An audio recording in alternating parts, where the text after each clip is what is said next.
Hey everybody, what's going on? This is RV3NWO with another Modern Warfare 3 gun comparison. Today we're going to be comparing the PP90M1 with the MP7. Two really good submachine guns, and I haven't done a submachine guns yet, so maybe we can learn a lot in this video. Anyways, let's get right into the guns. Alright, first we're going to look at the PP90M1. This gun is very good. It's one of the better submachine guns. You can see it has pretty decent damage, very high fire rate. That's what really sets it apart. It has a 1,000 rounds per second fire rate. The max ammo in this gun is 216. You start out with 36 in the clip, 54 with extended mags, which can be very, very helpful. Alright, now I'm going to show you the iron sights and kind of the bullet spray on this gun. The iron sights are pretty clear. I use them quite a bit. I don't usually put a sight on this gun. What really sets this gun apart in a few different ways, the damage. The close range damage is a 42, which is ridiculous. But as you go to range, it turns to a 17, so it can take up to 6 bullets to kill. You can see kind of the spray pattern there. The reload time on this gun is 2.6 with a half full clip, 3.5 with an empty clip, which is quite a long time to have to wait to reload, so you might want to look at that. Alright, now for the optimal class setups for both guns. I'm going to do the PP90M1 first. There's really a ton of different ways you can do this gun, but I like to do kind of a certain setup with it.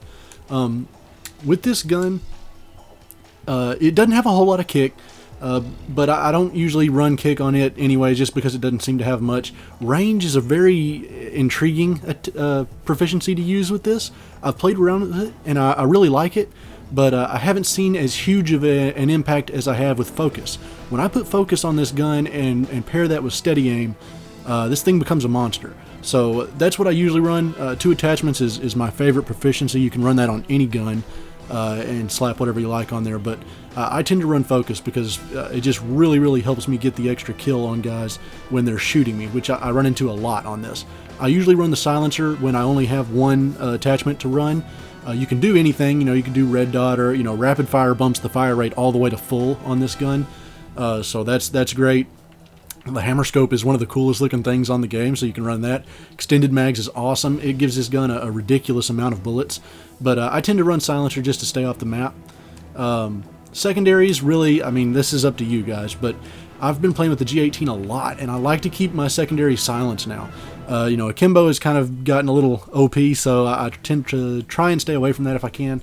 The silencer on the G18 is great, keeps you off the map, and it's a heck of a gun anyways. Just another way to stay off the maps, the throwing knife, Simtex and frags. I don't know how much they show up anyways, but there is that noise when they blow up. People can hear you cooking them, so the throwing knife is a pretty quiet way to stay off. I like to run it just for fun every once in a while, and I go with the scrambler on my tactical when I run this exact setup. You can do this any way you want to, but I love the scrambler on this gun. I tend to run, and rush quite a bit with this. So as opposed to having to, throw my 2 flashbangs and then I'm out of it, I can use my scrambler, pick it back up, go again. So that's a great way to run that. If you're not going to run scrambler, I would recommend one of the 2 other grenades, flash or stun. Portable radar's okay if you want to go that route, but I try to stay away from it. Perk 1, I like to go extreme conditioning just to get out there, get the first blood, get my kill streaks going quickly.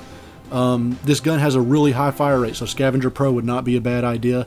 Anything really works good. Sleight of hand is okay too. The reload isn't horrible on this gun, but it is a little, it's got the hole where you have to twist the tube into there. So, but I usually stick with the extreme conditioning on this gun. I think it works the best.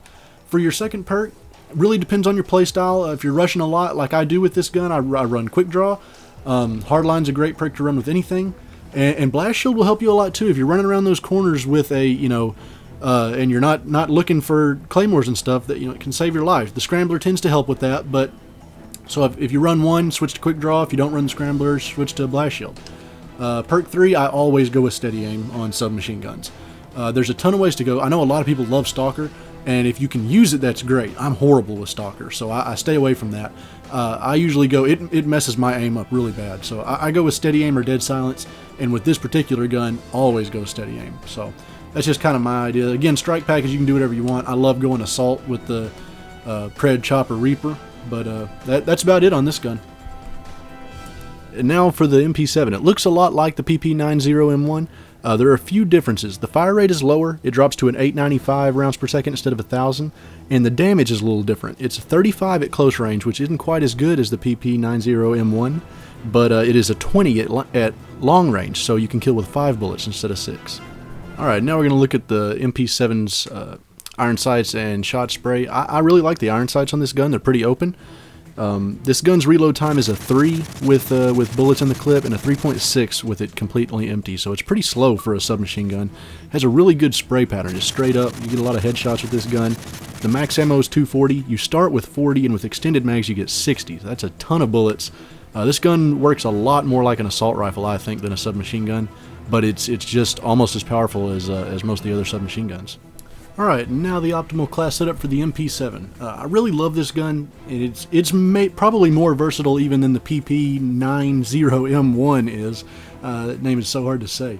There's a lot. You can really run this more like an assault rifle than a submachine gun. And because of that, I usually run 2 attachments, which is what I do on most assault rifles. You do not need kick. There's no reason. This thing has one of the lowest recoils of any of the guns that I've seen. Range can be good if you're using it more like an assault rifle at longer ranges. Like I said before in the stats, it has a better damage rating at range than the other submachine guns. You know, focus is always great for submachine guns, especially if you're rushing with them, because it'll just help you stay on target a little more. But I run 2 attachments most times with this thing, and I run it like an assault rifle. So when I do that, I go silencer extended mags. I think the iron sights are great on this gun, so I don't use a sight most of the time. You could run rapid fire if you wanted. That would get you, more damage quicker. This one does have a little bit lower damage than some of the other guns. But other than that, I tend to stick with silencer extended mags and just give myself a ridiculous amount of bullets. So that's what I do there. For secondary, again, I just went silence G18 again.